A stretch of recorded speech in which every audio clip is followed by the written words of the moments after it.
This is Myra Lebendig and John Carroll. They are 11th grade advanced placement teachers at Foshay Learning Center in inner city Los Angeles. They created an interdisciplinary unit, AP English and AP US History, on the overarching questions: what is a just war? What is an American's responsibility in times of war? At Foshay, all students can take AP classes. John and Myra team with their colleague, Ann Travis, an AP history teacher. Together at ISCA's Mini Institute, they designed a unit and assessment to increase the number of students who pass the AP. In the following video clip, John and Myra are at the last stage of the lesson design study process, the redesign. They have field tested their unit and assessment. They are reflecting on their students' performance as they consider how the lessons and assessments need to be refined. For me, okay, the most moving part of this unit was the interviews. At the end of the interviews and reading through them, I could have gone to heaven. Really? I mean, I was so happy that my kids could write that well and convey emotion that well. What experiences in the lesson design study group process led to the moment we've just seen? There are 3 recursive stages. First, during the design stage, in the red section, teachers attend a 6-day session. They 1. Select standards, 2. Design a performance assessment, 3. Design a unit. Second, in the field test stage, the purple section, teams 1. Teach the unit and administer the assessment, 2. Commonly score the performance assessment. Third, in the redesign stage, the yellow section, teams revise the unit and assessment. Let's look closer at each stage as we follow Myra and John. During step 1 of the design stage, Myra presents the standards that John and she have selected for their topic.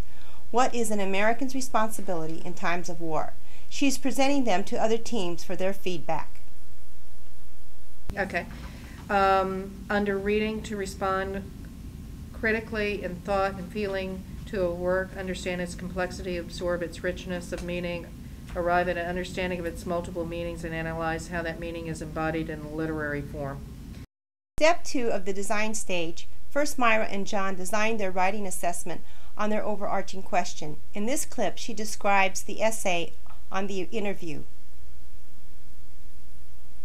Is built on interviews with community people.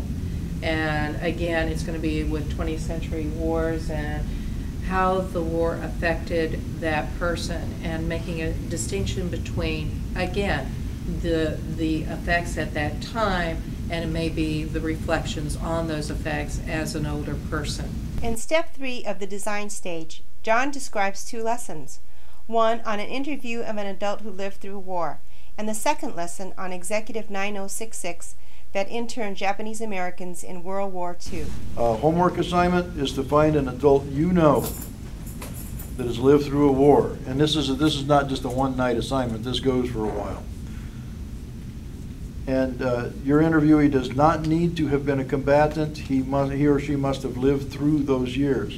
They record during the interview the concrete responses, the interviewer's own responses, and the interviewer's impressions. We give them, because it's a Tuesday and it's a short day, 2 short selections: Executive Order 9066, the actual order. And we have them read that. Stage 2 is field testing. In step 1, John teaches the lesson on Executive Order 9066. Myra encourages her students to write about the interviewee's opinions and their war memories and experiences. Military areas here and under.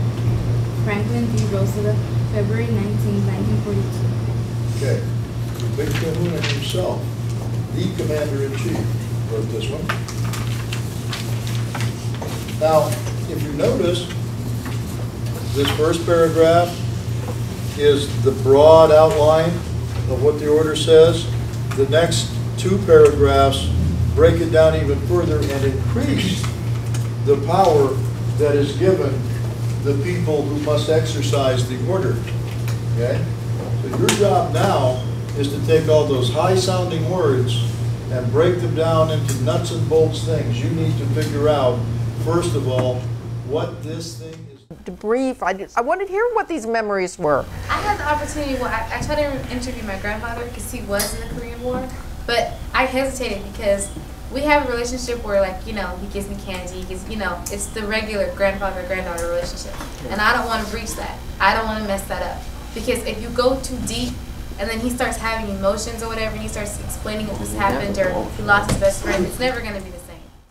In step 2 of the field testing stage, John and Myra scored student assessments, analyzed their performance, wrote commentaries on anchor papers, crafted student revision notes, and determined what lessons and assessments need to be They were giving redesigned. me the heart or the reality of trying to grapple with this thing. I was willing to cut some slack on other issues. Now, that is precisely why I gave that paper what I did, because Exactly. I felt that this kid was trying to grapple with was grappling with all those things. and that I went back to that personification, that persona actually, for saying I'm for this situation I am an American because this is my adopted country. I'm willing to go with that because He's saying is that I don't deserve to be American if I'm not willing to report for duty. Prior to the redesign, Myra and John review student work. John reads aloud the last page of an interview assessment of a reluctant writer. Reminder: Fauché encourages students of all abilities to take AP courses. This country. And so that the poor would have more. After asking my father these questions, he told me the sad and dreadful story of my Uncle Lito. Quote, I remember it so clear, he told me. He said that when my uncle came home one day to rest, some soldiers of the opposite group came and took my uncle outside. They took my dad, my grandmother, my grandfather, and my Aunt Martha outside where they had my Tio Lito. They made them watch how they tortured my uncle. First, they cut his hand, then they hit him while he was on the ground. After that, they shot him 9 times and left him lying on the ground. That's my Tio Lito's story. The stubborn man who fought for what he believed in. This was the cause why my father headed toward the U.S. she never wrote like that for me last year, at all. Never. John and Myra agreed that this unit produced exceptional student analysis and writing.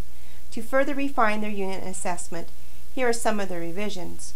They reworded the interview assessment, added more lessons on citations and Cornell note-taking, and added other literature. John is planning to teach this unit to his regular 12th grade English class.